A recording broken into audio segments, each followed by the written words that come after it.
ایک ایسی پرواز جس نے اڑان بھری تو سب خواب لے کر چلے، لیکن زمین پر اترنے سے پہلے ہی ایک خوفناک انجام ان کا منتظر تھا۔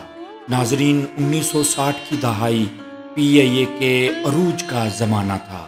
یہ وہ دور تھا جب قومی ایئر لائن دنیا کی بہترین ایئر لائن میں شمار ہوتی تھی۔ اسی دور میں 20 مئی 1965 کو کراچی سے لندن کے لیے ایک نئی پرواز کا آغاز پی کے 705 سے ہوا۔ یہ جہاز بوئنگ B040 بالکل نیا اور جدید جہاز تھا۔ جہاز میں 127 مسافر اور عملہ سوار تھا۔ ان میں مشہور صحافی، غیر ملکی مہمان، ٹریول ایجنسیوں کے نمائندے اور پی آئی اے کا بہترین عملہ شامل تھا۔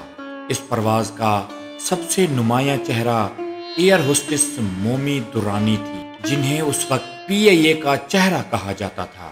یہ افتتاحی پرواز کراچی سے روانہ ہوئی اور طے شدہ منصوبے کے مطابق جدہ، قاہرہ اور جنیوا پر رک کر لندن پہنچنی تھی، مگر قاہرہ کے قریب پہنچتے ہی ایک ایسا المیہ رونما ہوا جس نے اس تاریخی دن کو ہمیشہ کے لیے غمگین بنا دیا۔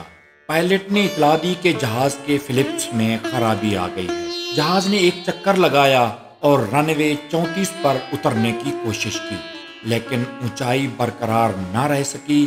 زمین تک پہنچنے سے پہلے ہی جہاز زمین سے ٹکرا گیا، دایاں پر فوراً آگ پکڑ گیا اور چند لمحوں میں پورا جہاز شعلوں میں گھر گیا۔ 127 مسافروں اور عملے میں سے صرف 6 لوگ زندہ بچے، باقی سب قاہرہ کی سرزمین پر ہمیشہ کے لیے سو گئے۔ ہلاک ہونے والوں میں چین کے مشہور جہاز ساز ہوانگ یی چیان بھی شامل تھے۔ زندہ بچ جانے والوں میں شوکت میکلائی بھی تھے۔ وہ اپنی بیوی بانو کے ساتھ سفر کر رہے تھے۔ بانو فرسٹ کلاس میں تھی اور وہ اکانومی میں تھے۔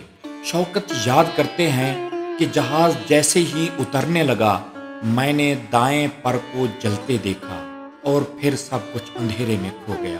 جب آنکھ کھلی تو ایک زخمی جوان مجھے گھسیٹ کر باہر لے جا رہا تھا۔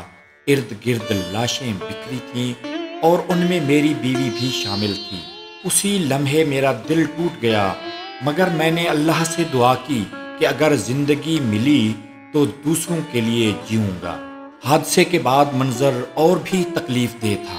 شوکت بتاتے ہیں، ہم نے دور سے لوگوں کو دوڑتے دیکھا۔